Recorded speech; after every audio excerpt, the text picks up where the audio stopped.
Phone tapping అంటే ఇక అన్ని రకాలుగా వస్తాయి. కాబట్టి నేను చెప్పాను, అది టీఆర్ఎస్ ప్రభుత్వం ఒక మాఫియా రాజ్యంగా వివరించిందని చాలా స్పష్టంగా చెప్పాను. కాబట్టి అన్ని రకాలుగా ఉంటాయి. వీటన్నిటిపైన కూడా అందుకే న్యాయ విచారణ జరిపించాలని డిమాండ్ చేస్తా ఉన్నాం. ఇది ఒక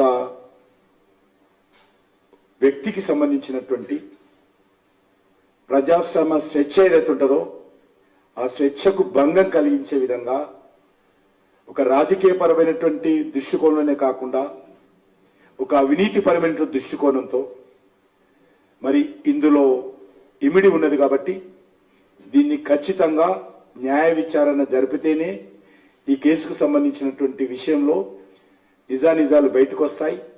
అప్పుడు ఇక్కడ ఉన్నటువంటి ముఖ్యమంత్రి జోక్యం ఎంత, అప్పుడు ఉన్నటువంటి డీజీపీ జోక్యం ఎంత, ఉన్నతాధికారుల జోక్యం ఎంత, మరి ఈరోజు రిటైర్డ్ అయినటువంటి వాళ్ళందరినీ కూడా మళ్ళీ ఉద్యోగాలు ఇచ్చి వాళ్ళ ద్వారా ఈ రకంగా ఇల్లీగల్గా చేయించి ఎవరెవరి మీద ఏ రకమైనటువంటి కక్ష సాధింపు చర్యలు చేశారు, అధికారులు ఏ రకమైనటువంటి అవినీతికి పాల్పడ్డారు, మొత్తం దీనిపైన సమగ్రమైనటువంటి దర్యాప్తు జరపాలి అనేటువంటిది భారతీయ జనతా పార్టీ డిమాండ్.